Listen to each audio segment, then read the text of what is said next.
ቼልሲ እሁድ አመሻሽ 12 ሰዓት ከ30 በስታንፎርድ ብሪጅ ማንቸስተር ሲቲን ያስተናግዳል። በዚህ የውድድር ዘመን ለቻምፒየንስ ሊግ የማለፍ ተስፋቸውን ለማስቀጠል ይህንን ጨዋታ ማሸነፍ እንደሚያስፈልጋቸው ያውቃሉ።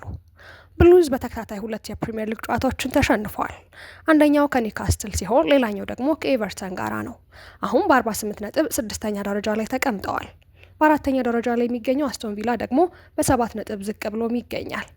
ይህ በእንዲህ እንዳለ የፔፕ ጋርዲዮላ ቡድን የካራቦ ካፕ ፍጻሜን ካሸነፈ በኋላ ባሳለፍነው ሳምንት በኤፍኤ ካፕ ሩብ ፍጻሜ ሊቨርፑልን 4-0 አሸንፎ በከፍተኛ ራስ መተማመን ወደ ምዕራብ ለንደን ይመጣል። ሲቲ በ61 ነጥብ 2ኛ ደረጃ ላይ የሚገኝ ሲሆን በዋንጫ ፉክክር እጅግ ቀዳሚ በሆነው አርሰናል ላይ ያለውን ጫና ለማስቀጠል የሚችለውን ሁሉ ያደርጋል። ሊያም ሮዝኒየር በዚህ ጨዋታ ላይ ከባድ ምርጫ ማድረግ ይኖርበታል። ካፒቴኑ ሬስ ጄምስ አሁንም በጡንቻ ጉዳት እያገገመ ነው። ምናልባትም እስከ ኤፕሪል መጨረሻ ድረስ እንደገና ላይጫወት ይችላል። ምክትል ካፒቴን የሆነው ኤንዞ ፈርናንዴዝ ክለቡ በዓለም አቀፍ ረፍት ጊዜ ስለ ወደፊቱ ጊዜ በሰጠው አስተያየት 2 ጨዋታዎች ስለከለከለው አሁንም ከሜዳ ውጪ ነው። ሌቪ ኮልዊል፣ ትሬቨር ቻሎባ እና ጄሚ ባይኖ ጌትስ በጉዳት ምክንያት ከሜዳ ውጪ ናቸው። ቤኖት ባዲያሽሊ ለጨዋታው በሰዓቱ ወደ ሙሉ ጤንነቱ ሊመለስ እየሞከረ ነው። ሲቲ የሩበን ዲያዝ መመለስ በሚቻልበት ሁኔታ ላይ እየተመከረ ነው።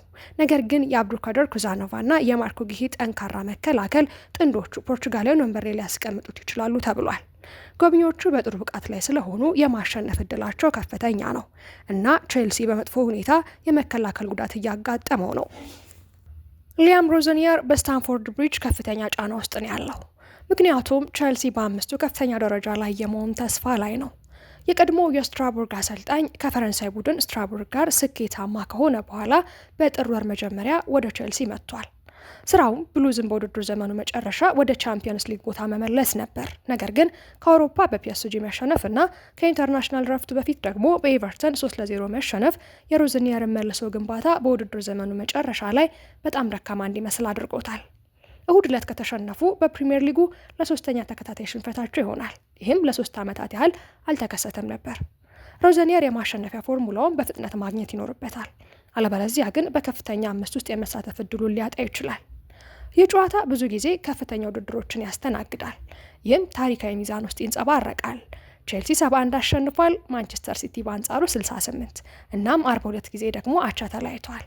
ይህ እኩልነት የታሪኩ አካል ሆኖ ቀጥሏል። ነገር ግን የአሁኑ አቅጣጫ ለውጥን ያመላክታል። አርሰናል ማክሰኞ ዕለት በቻምፒየንስ ሊግ ሩብ ፍጻሜ መጀመሪያ ዙር ስፖርቲንግ ሊዝበንን ካሸነፈ በኋላ በፕሪምየር ሊጉ ለተከታታይ 2 ዓመታት የአውሮፓ አፈጻጸም ቦታ ካገኙ በሚቀጥል የውድድር ዘመን ቢያንስ 5 ቡድኖች በቻምፒየንስ ሊግ እንደሚሳተፉ ተረጋግጧል። ብሉዝ ሲቲን ለመጨረሻ ጊዜ ያሸነፈው በግንቦት 2021 በፖርቶ በተደረገው የቻምፒየንስ ሊግ ፍጻሜ ነበር። በሲቲ ላይ ያደረገው የመጨረሻ የሊግ ድል በዚያ ወር መጀመሪያ በኢታድ ስታዲየም 2-1 በሆነ ውጤት ሲሆን ሀኪም ዚያችና ማርኮስ አሎንሶ ጎሎቻቸውን አስቆጥረዋል። ማንቸስተር ሲቲ በስታንፎርድ ብሪጅ ያደረገው የመጨረሻ 5 የፕሪምየር ሊግ ጨዋታ ውስጥ 4ቱን አሸንፏል። የመጨረሻው በሜዳ ያሸነፈው በኮሮና ወረርሽኝ ወቅት ሲሆን በሰኔ 2020 በዝግ ስታዲየም ውስጥ ነው።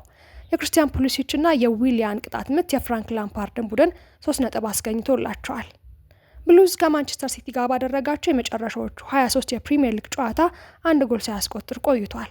ይህም በታህሳስ 2018 በማውሪሲዮ ሳሪ ስር በሜዳው 2-0 በማሸነፍ ነው።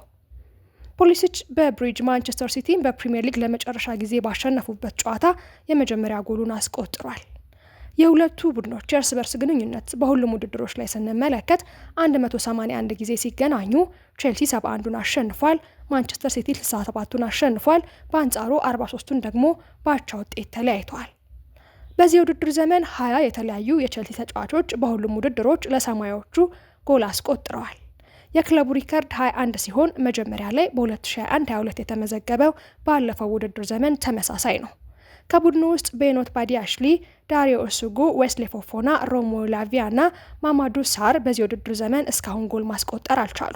ባለሜዳዎቹ ቼልሲዎች በዚህ ውድድር ዘመን በሁሉም ውድድሮች በአንድ ጨዋታ የመጀመሪያ አጋማሽ 3 ወይም ከዚያ በላይ ጎሎችን ማስቆጠር ችለዋል። ይህም ከሌሎቹ የፕሪምየር ሊግ ቡድኖች በበለጠ ነው። በዚህ ውድድር ዘመን 4 ከሜዳ ውጭ የተሸነፉት ባለፈው ዓመት በብራይተን፣ አስቶን ቪላ እና ኒውካስትል ሲሆን የመጨረሻው ደግሞ በጥር ወር በማንቸስተር ዩናይትድ ነው። ሲቲዝኖች በማንቸስተር ዩናይትድ ከተሸነፉ በኋላ 8 ጨዋታ በፕሪምየር ሊጉ አልተሸነፉም። 5ቱን በድል አጠናቀዋል፣ 3ቱን ደግሞ በአቻ ውጤት ተለያይተዋል። ሲቲ በለንደን ካደረጋቸው የመጨረሻዎቹ 18 የሊግ ጨዋታ አንዱን ተሸንፏል። ባለፉት የሊግ 8 ጨዋታ ግን አልተሸነፉም። ማንቸስተር ሲቲ በዚህ ውድድር ዘመን በፕሪሚየር ሊጉ ቀይ ካርድ ካላገኙ 4 ክለቦች አንዱ ነው። ሌሎቹ አርሰናል፣ ብራይተን እና ፉልሃም ናቸው።